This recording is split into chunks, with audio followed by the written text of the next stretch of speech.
Our topic today is quantum cognition principles and cognitive psychology. Today's topic is a different way of looking at cognitive psychology. Classical psychology and quantum physics understand cognition differently. In cognitive psychology, cognition refers to the mental processes of knowing, learning, thinking, problem solving, decision making, understanding, perception, memory, attention, and language. And the ordinary mind, mental processes are explained by classical physics, and the mind is seen as a physical entity and aware of the level beyond the physical. Quantum cognition, on the other hand, applies quantum principles for human behavior to be more predictable, to understand the complex nature of our thoughts, of our emotions, perception, decision making, and problem solving.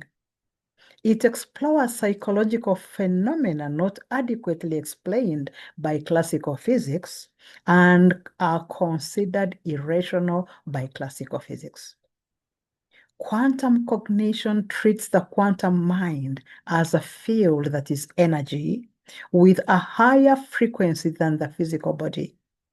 It sees our mind as connected to everything. And it sees our physical world and all that is in it as energy in a perpetual state of vibration at various frequencies and in constant motion. We too are energy that is visible. And our thoughts are another state of energy in motion that is not seen. As we evolve from the ordinary classical mind to the quantum mind or quantum self, cognition introduces a different way of thinking, a different way of perception, a different way of making decisions and solving problems. Are you getting interested? And this revolutionizes how we know and understand the human mind and the human processes. And the quantum self uses quantum principles, challenging traditional classical notions of individuality and the traditional notions of a fixed singular self. So a quantum self that you are sees issues from a wider perspective, considers challenges from all possible sides, and is able to hold conflicting ideas and potential outcomes and multiple opposing ideas or possibilities simultaneously without feeling the need to immediately take a defined stance until a choice is observed and committed to. Interesting. And solutions are not always emerging in a straight line, but allowing contradictions to coexist until the optimal moment of action. And instead of fearing the unknown, the quantum self views it as a space of infinite potential rather than a threat. What situation or event could you be going through that seems as a threat to you so that you can reframe it and see it instead as a space of infinite potential? Perception shifts from the materialistic seeing is believing view to a holistic connected perspective. And instead of assuming a single deterministic perfect decision, the quantum self evaluates all possibilities as probabilities and at the optimal moment collapses possibilities into a single choice or action taken. By evaluating all these possibilities, Rather than habitual biased thinking, the quantum self reduces confirmation bias and enhances adaptability. So, evolving to the quantum self, we evaluate the world more fully and we expand our worldview and shift our perception, our thinking, our decision making, and problem solving. Quantum cognition, therefore, has the potential to revolutionize how we understand our minds. And there is a revolution of the mind and a new way of thinking called the quantum mind state. The quantum mindset by Rick Thompson. And quantum physics introduces probabilistic behavior at microscopic levels of infinite outcomes depending on a choice made, with no one single predetermined outcome. And that's where our mind plays a vital role. Quantum mindset thinking is the next level of thinking and the next stage in human evolution. I will repeat that. The quantum mindset thinking is the next level of thinking. It is the next stage in our human evolution. Have you experienced, and think about this so deeply, have you experienced where your behavior, your decision making, problem solving, or even thinking seems to defy the logic of classical probability, where your mind doesn't seem always to make sense, or you find yourself believing two opposite things at the same time, or your answers change because of how a question is asked? You are not illogical. You are not irrational. You are just quantum. I will repeat that. When this happens to you, you are not illogical and you are not irrational. You are just quantum. And this is quantum cognition. And Jerome and Peter Brusser showed that the way we think and hold conflicting ideas and shift decisions, even how many questions interfere with answers, all that follows quantum laws. We are not irrational. We are not illogical. We are simply quantum. And our choices aren't always predictable. And our thoughts don't follow classical logic. And they don't obey quantum probability. We can feel yes and no until we decide. And our mind is more stranger than we thought.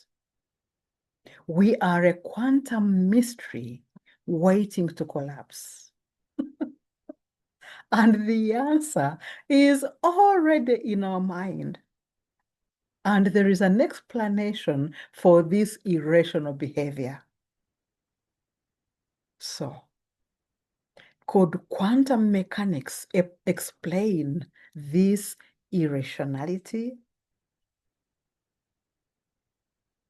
Let this sink in for a while and see if it matches with what you've been experiencing, but had no way of explaining it.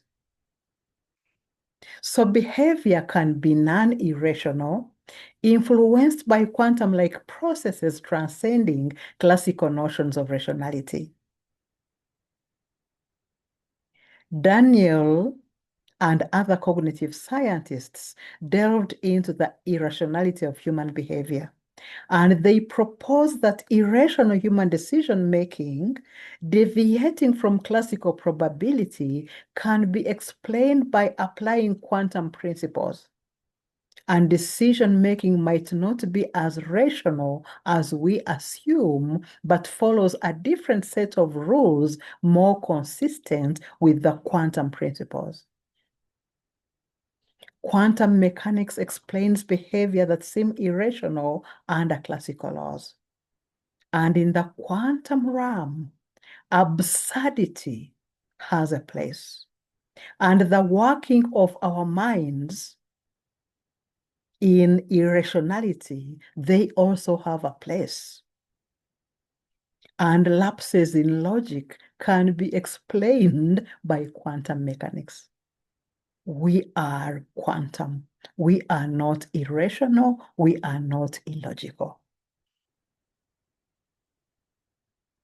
Our brains aren't just storing information in neat little boxes. If our thinking is inherently like that, it makes us wonder what it means to be rational. It's like our brains are playing by a different set of rules that aren't classical, and we aren't being irrational, but we are using a different type of quantum logic to navigate irrationality.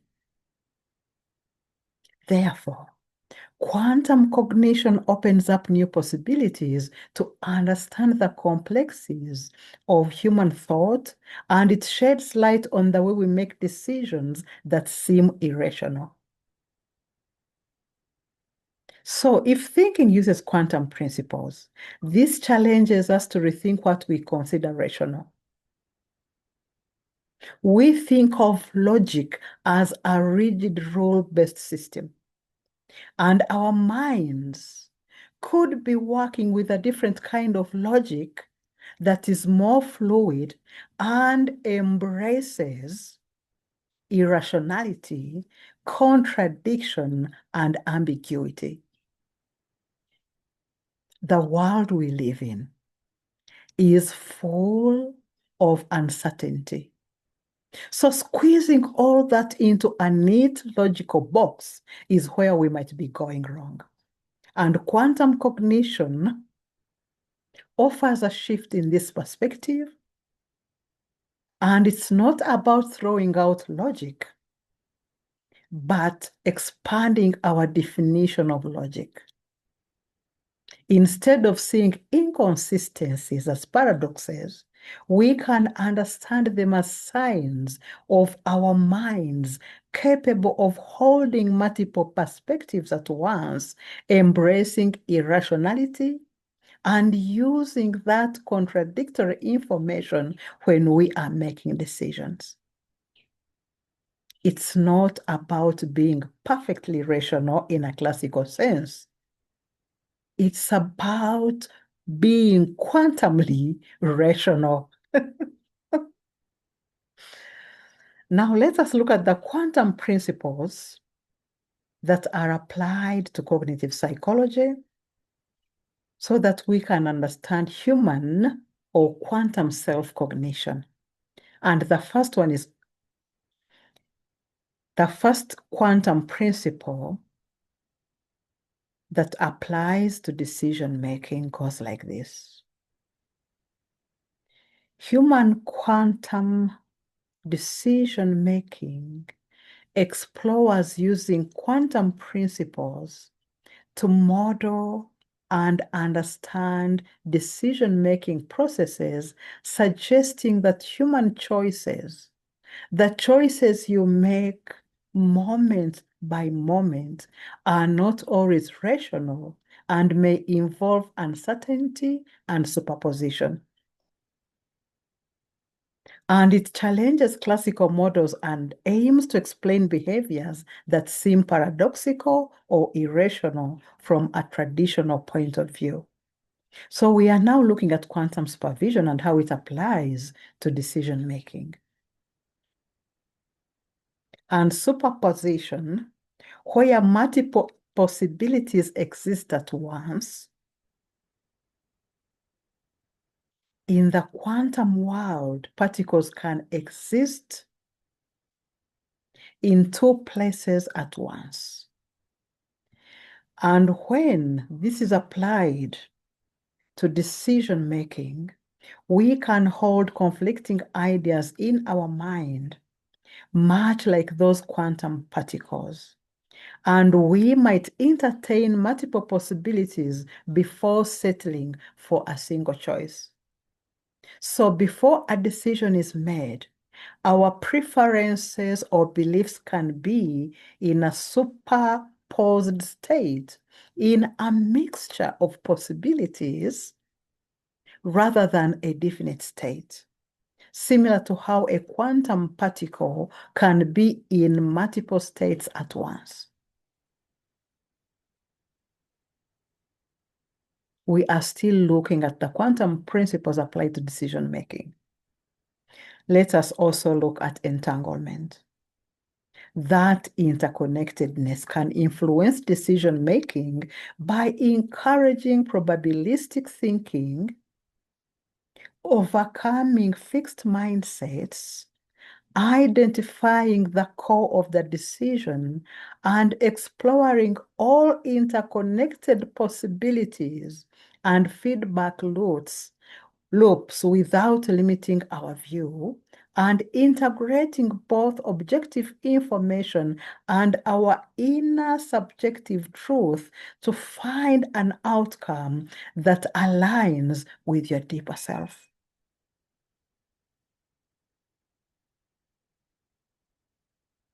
Now looking at quantum interference as a principle and how it applies to decision making. When a decision is being made, superposed states interfere with each other, leading to outcomes that might seem counterintuitive or paradoxical from a classical perspective.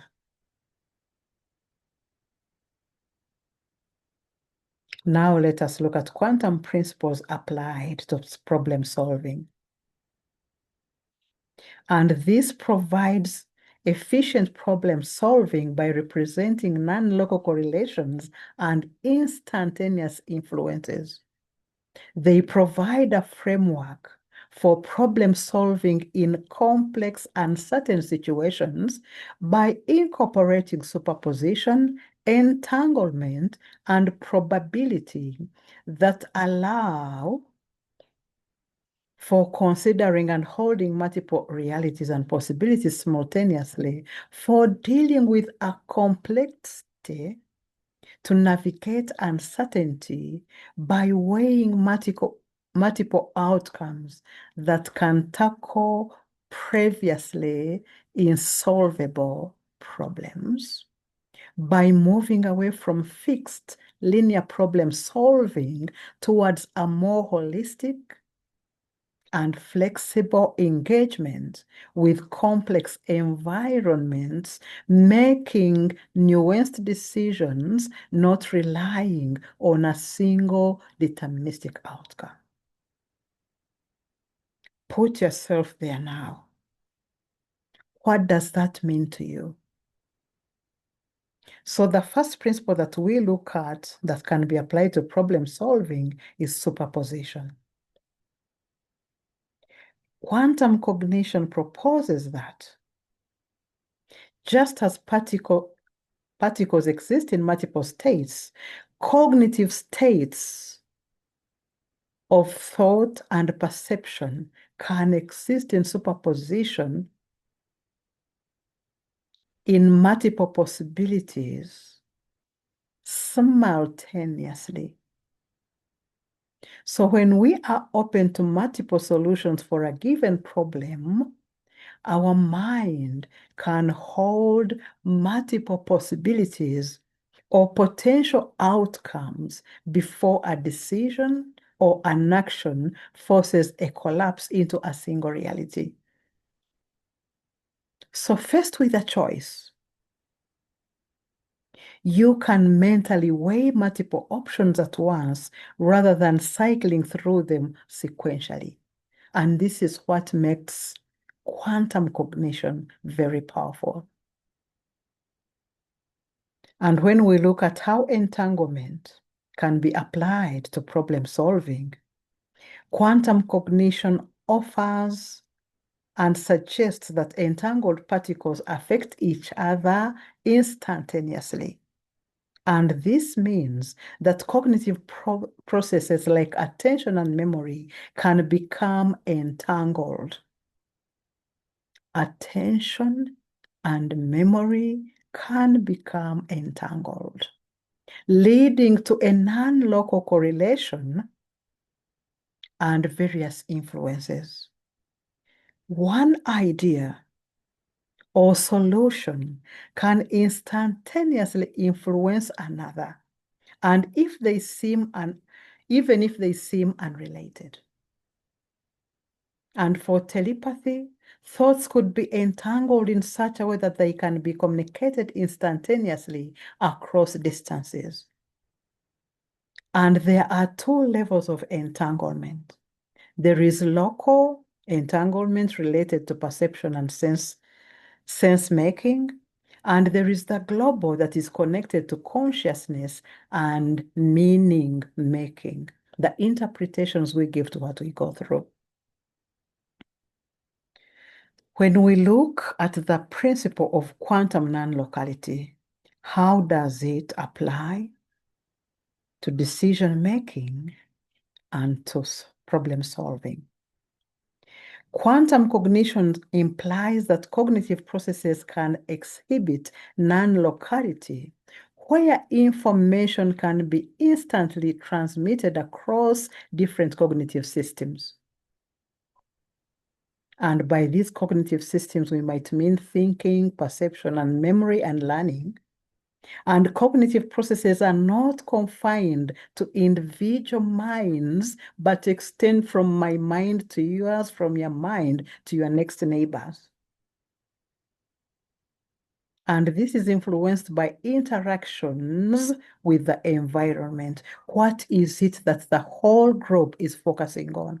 What is it paying attention to? So studies have demonstrated non-locality in cognitive processes such as attention and memory. Where are we putting attention as a group? What memory are we eliciting as a group as we are studying quantum cognition? And the fourth principle is tunneling, the tunneling principle and creativity. And this is where particles can overcome energy barriers. And we can relate this to moments of creative insight, proposing that our brains might, in some instances, bypass conventional thought to arrive at innovative solutions or ideas. Have you ever wondered when you are in deep thought and all of a sudden what you thought was impossible, the solution you thought would never come, it clicks in instantaneously?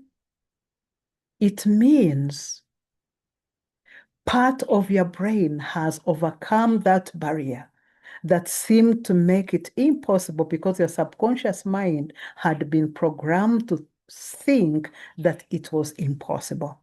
But with the tunneling principle, you can overcome that energy barrier and all of a sudden that solution clicks in.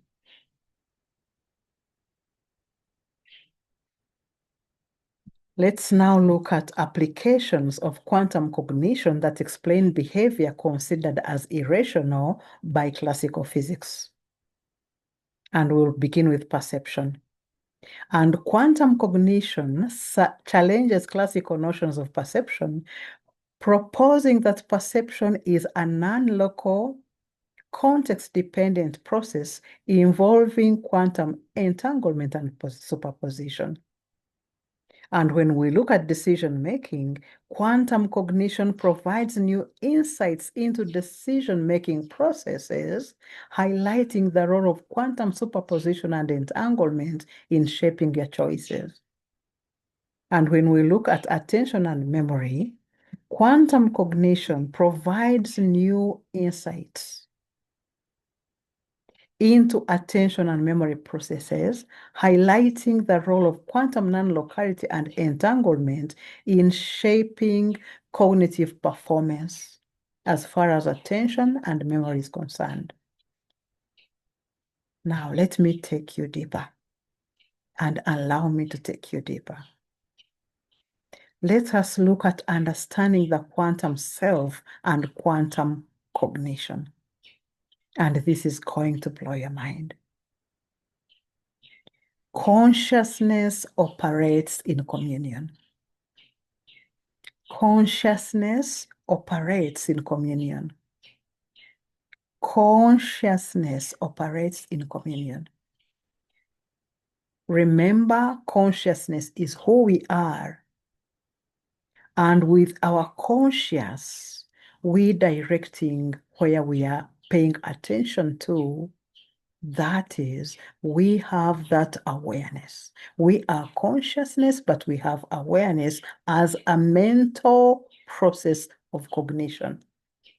And when we say that consciousness operates in communion, this refers to the fact that we aren't separate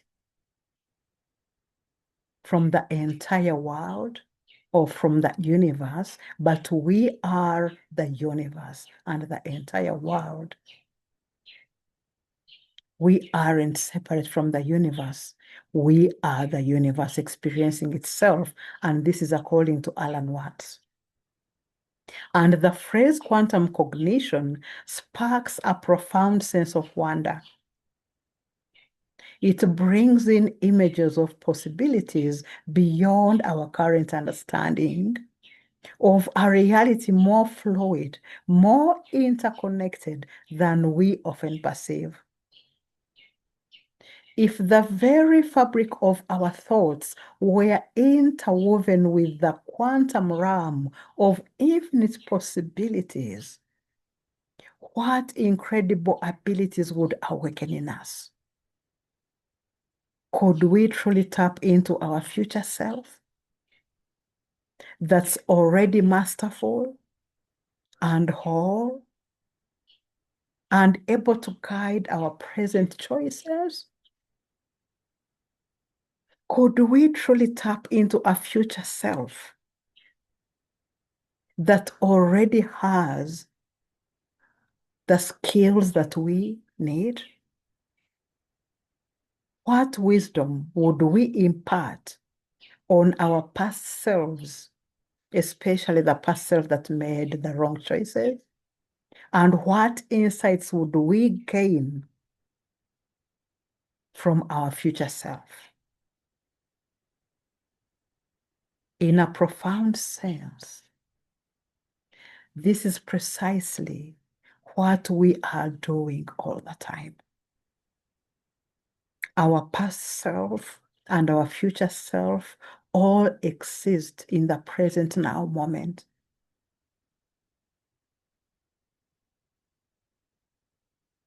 Let me take you to another idea that is mind-blowing. Where does thoughts reside? Where do our thoughts reside? And where do our thoughts come from? And this is a place beyond simply our brain and the neurons. And this explanation is from Eckhart Tolle. And he says that the information carried within a thought isn't merely stored in our brain neurons and not within the biological brain as a static entity. Where does this information that is in our thoughts originate? Is it from our immediate surroundings, or is there a deeper source? A profound form of entanglement is indeed happening constantly, not necessarily within the physical neurons themselves, but between our consciousness and the reality we are facing. And this is the intricate dance between our thinking and our understanding, between our experience and what we perceive. There is a collective mind. Many thoughts are not our thoughts. Many thoughts arise from the collective mind because these thoughts are energetic fields or energetic entities that float around in the unified field. And if the thought from the collective mind discovers some resonance with anything inside of us, like irritation, that thought form will hook onto our irritation and it becomes bigger. Is this beginning to challenge you? What thought patterns are you holding in your subconscious mind that might have the thought patterns that are wandering around in the unified field get hooked to you to make it more monumental? We connect with the cosmic mind, and the cosmic mind moves through us. We are far more than our own individual minds. Whatever awareness arises in us has an impact on the totality of the collective mind. Any thinking that takes place or any thinking that takes possession in our mind is not really personal, it is human collective mind. And many humans live with a mind that has taken possession of them and pretends to be them. And they are stuck with it without knowing it's not theirs. If they knew it, that would be freedom. Thought becomes powerless in the face of awareness. What thought patterns have you lived with up to this moment in your life that seem not to be yours? And you can identify this when you find yourself doing what others want you to do, not what you want to do, or when you find yourself making choices that you think would please others and not you. Hello, is that beginning to make sense? Let me take you even deeper. Let us look at the dance of separation and unity. And this is a universal principle. Quantum entanglement is a relationship that looks into the very essence of the microscopic world,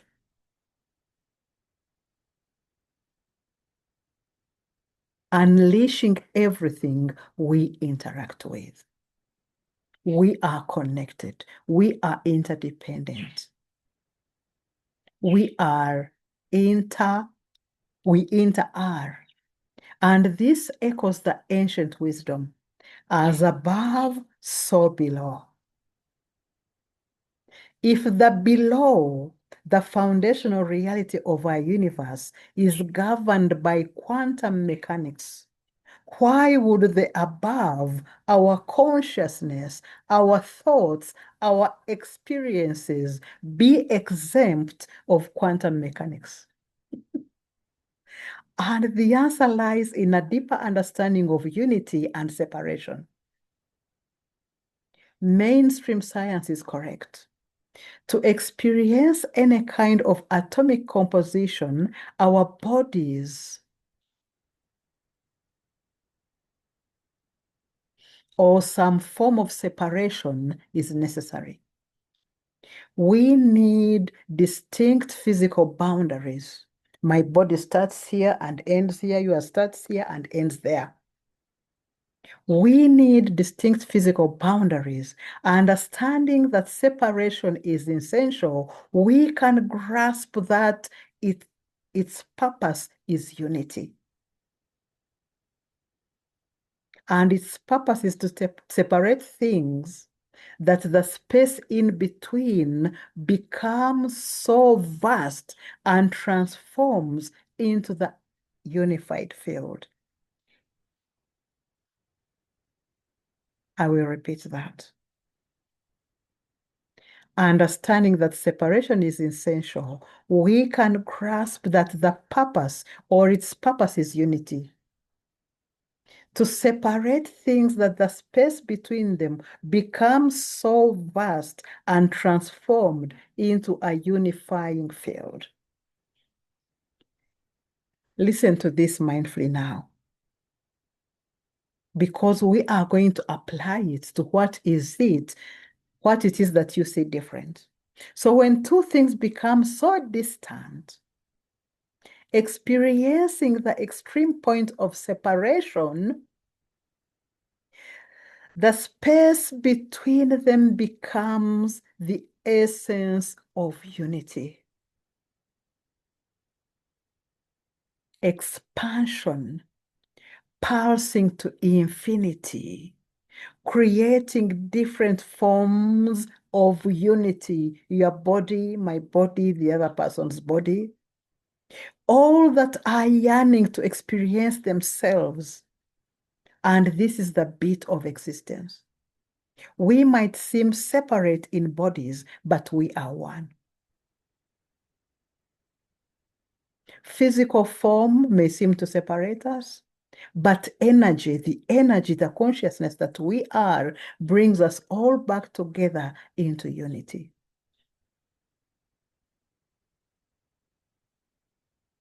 Unity and separation are interchangeable, they are intertwined, and our understanding of the nature of our thoughts and the information they carry is a result of this dance of unity and separation. A vibration measured in cycles, aiding us to grasp the essence of its frequency. Remember, we are energy, and energy brings us together. But when we see our eyes, when we see with the eyes that see the physical world of bodies and form, we seem to be separate. But when we look at ourselves as energy, we are unified. I'm still taking you deeper. Our awareness is a quantum decoder. You know what a decoder is. That which gives you your internet frequency. So, what if our ability to connect with anything, connecting with a desired future, connecting with a profound insight, is directly proportional to the bits of cycles our awareness can operate in at that moment? See yourself as a quantum decoder. See yourself as a transfer of information that is energy. And these cycles include experiences that turn themselves on and off based on your perceivable bandwidth. Our awareness is the ultimate indicator of our capacity to decode that information. So how do we know the other side of our imagination? You are here in your present challenge. How do you know the other side of your imagination where the challenge is already solved? And that other side of your imagination is real. And it is as real as the number of cycles of bits of information that you are able to decode and observe through your awareness. what you are paying attention to. Are you paying attention to the present predicament, or you are paying attention to the future self that has already overcome this predicament? And the information that is putting the 2 points together, the point you are at right now of your present predicament and the point you will be when the solution has been found,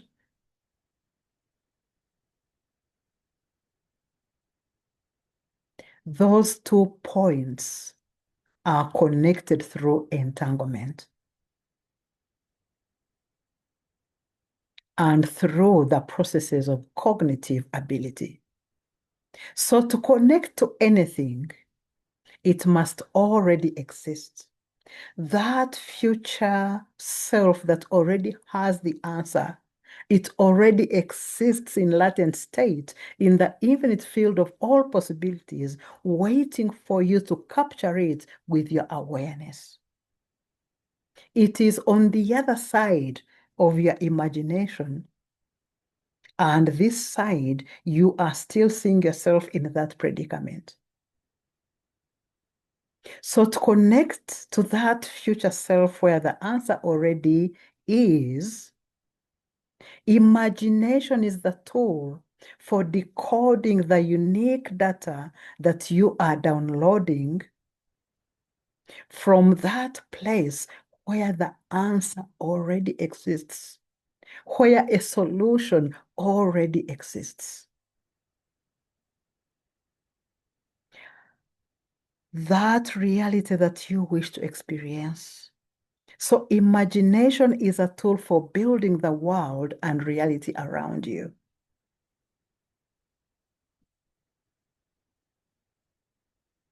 We are meant to have the ability to build something so beautiful for ourselves that the joy of its creation overtakes the essence of anything happening right now in this moment, whether it is scarcity or a failed relationship or a collapsed business. There is something else in the future self that already is that you can hook to.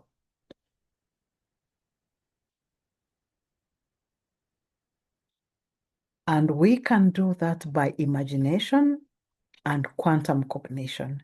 And that is the synchronicity of creating the desired reality that we want using our consciousness, remembering that the field that we are creating from or out of obeys our quantum mind or our consciousness. So how does imagination relate to quantum cognition? The vision that you are holding in your mind's eye, the intricate details, all exist on the other side of our imagination of a solution that already is lying latent in the quantum field. So by investing our focus and energy into that vision, into that imagination, into that visualization exercise, we demonstrate our innate abilities to perceive 2 points of separation. The 2 points of separation, that is our current reality, where we are perceiving the current predicament, and our desired reality. And these 2 points are standing in front of each other. And your focused imagination builds an entangled relationship between them, between our understanding and our perceivable reality, where our thinking and the result of our thinking, our desired reality. So we are synchronizing these 2 points. And we have a unique energetic print of that process stamped into our awareness already, because we come into this physical world as quantum selves already with this ability to see these 2 points that seem separate, to unify them so that our present predicament and our desired future of solutions come into unity. And the moment they do that, we are already in that place where our answers already are, where our seemingly insolvable issues are already solved. So, what is our guide to mastering our inner quantum field? We can synchronize ourselves with the reality we desire, whether it is finding a fulfilling path or achieving a specific goal or living our highest potential. The vision we create is in immediate quantum entanglement with where we are right now, where we want to be. Those are the 2 points. Where we are right now and where we want to be. And the strength of that relationship of these 2 points that we build is up to us. And relationships require investment. In order to see the relationship of these 2 points that seem separate but yet are put together in unity, we have to invest into that relationship. The experience needed to hold that reality with no gaps of separation in a state of unity. This unity is always there. And this becomes our journey. We can consciously navigate this intricate dance between separation and unity through unique divine intelligence in order to expand awareness and then refine our imagination and strengthen that entanglement between these 2 points so that we can integrate our future experience with what predicament we are in right now. Are there times when you find yourself facing an almost insurmountable challenge that seems to have no solution? Do you sometimes find yourself on a crossroad of sorts where making a particular decision seems both difficult and painful? Tasked with a critical decision either at the workplace or having to end a marital relationship or branching to a different career or terminating a professed life calling. Could there be other events we find ourselves stuck in, unable to think clearly on our next plan of action? How about when we misinterpret what we experience as we give it a meaning that causes us distress? There are those times when we are beset with ambiguity, ambivalence, uncertainty, and fear of the unknown. There must have been times we found ourselves battling as we simultaneously hold conflicting thoughts, conflicting ideas, concepts, or experiences, or where we have experienced instances where we had the feeling that we've already experienced some incident already. Let's have an illustration of quantum theory through the dilemma faced by a manager named Peter, tasked with a critical decision at work, and he must choose between hiring additional staff or dismissing an underperforming deputy or opting for retraining the deputy. Already we see three probabilities, three opportunities that are already present in the field.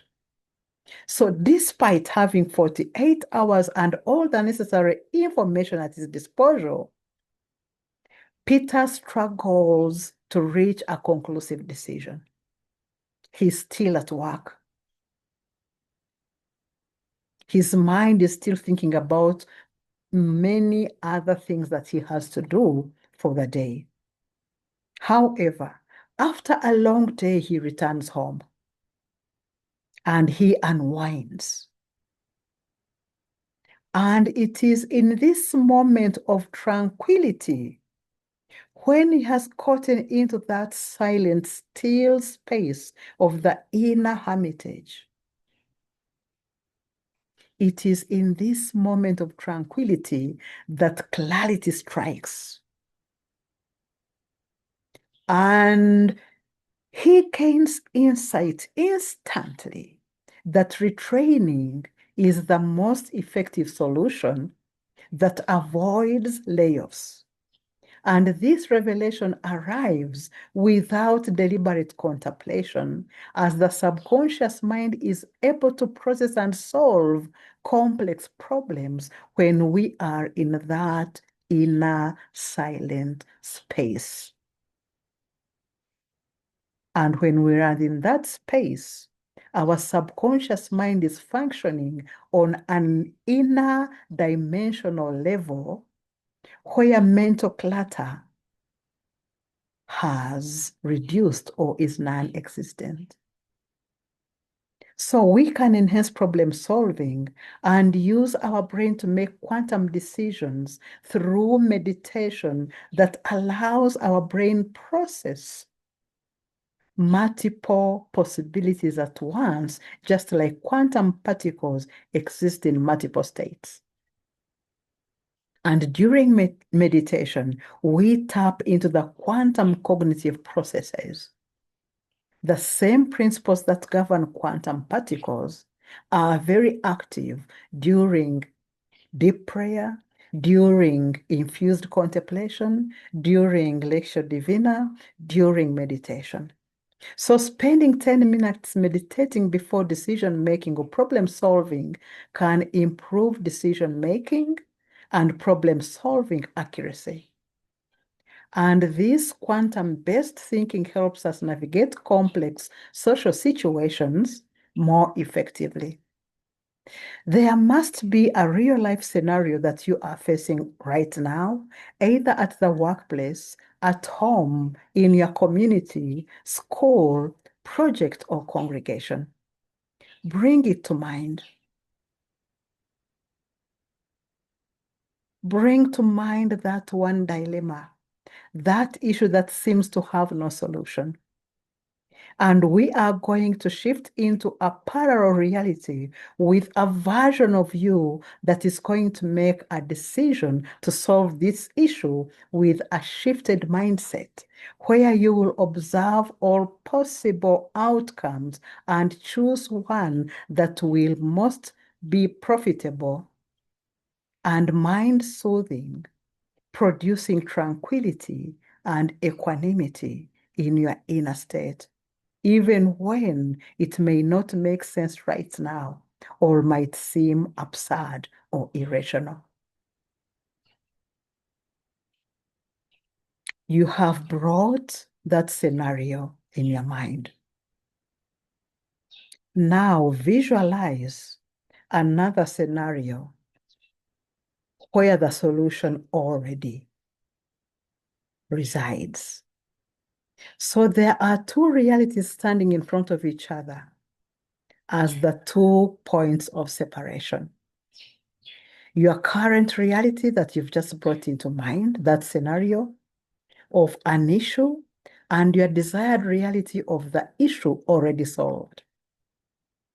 With your imagination, you have the innate ability to hold these two realities with no gaps of separation in a state of unity that is always there, so as to co-create the desired reality where your issue is already solved. Your focused awareness and imagination right now are building an entangled relationship between the 2 points. Your current issue and your desired reality of the issue solved, and the intuited, inspired action to take are all real and already existing in the field. So in the space between them lies the intuited, inspired action. The dilemma you're in right now and the solution that is there in the field, between these two lies that inspired action that you have to take to bring that reality out of the unseen realm so that you can touch it and see it in your physical, wakeful life. Where you are and where you want to be, and the intuited action, all these three exist in a quantum entanglement. Where you are right now and where you want to be, the strength of this relationship you build is up to you. Hold that reality with no gaps of separation in a state of unity, which is always there. And this can be done when you get to the still silent place of the space between the spaces, where you become an energetic atom drifting through this space of infinite possibility. Don't look at your physical body. Look at yourself as an energetic atom drifting through this space of infinite possibility. And in this place of all-knowingness, you are one with the infinite spirit mind. Consciously navigate this intricate dance between separation and unity by listening to your intuition for that inspired action that is going to bring unity. Listen to the intuition from the spirit mind, because your spirit mind is always pointing you to the right direction, where your answer already resides, where the solution to a seemingly insolvable issue already is. Listen to and take that intuited, inspired action you have to take to flow with your desired reality. Match the frequency of the version of you that already has the answer or the solution that you seek. And how do you do this? Are your thoughts and emotions and words and beliefs aligned with the vision that you want, where your solution is already, or the answer? Is your state in contradiction, or is it in alignment and coherence? The inner world of your thoughts, of your emotions, they are emerging from the quantum entangled state of your current awareness and the other side of imagination. You are facing lack, you are facing scarcity, and on the other side, there is abundance. Are your thoughts matching with abundance? Or are your thoughts telling you that you don't deserve that abundance? Remember that the field responds to your inner state, not your wishes or vision board. Your being is the blueprint. Who you have become in what you are thinking and saying and feeling and choosing is what you will attract. So your frequency is the command, the frequency of your thoughts. And coherence or alignment with what you want is the key.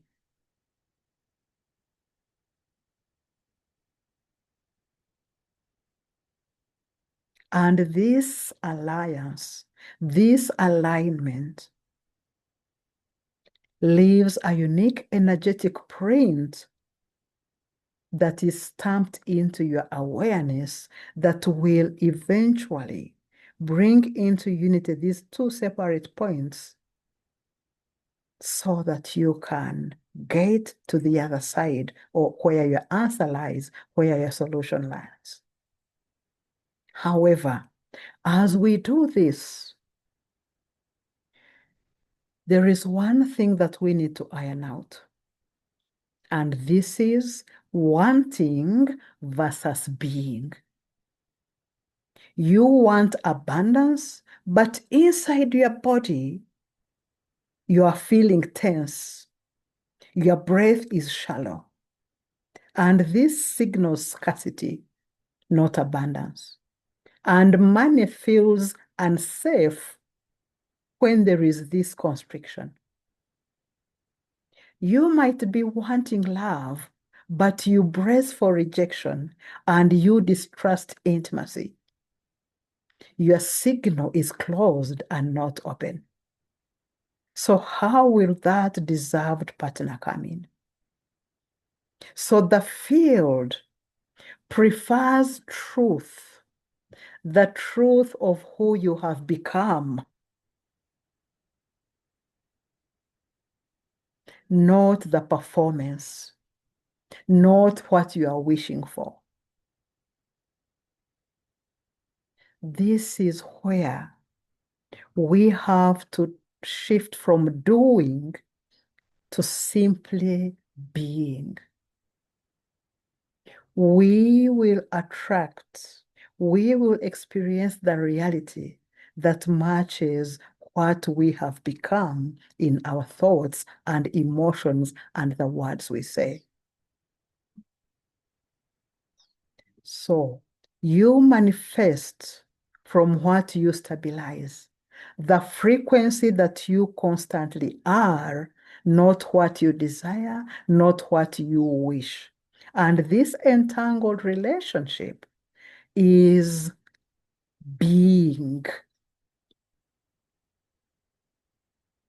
And with your imagination, once you have become, you download the reality you wish to experience from the field to build your reality from the unseen realm to manifest the world, to manifest in the world the reality that you want to see around you and touch. Feel that shift.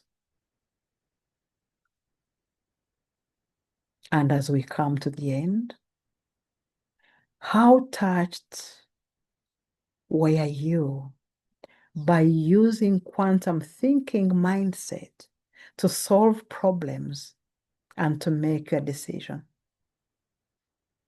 Identify the challenge,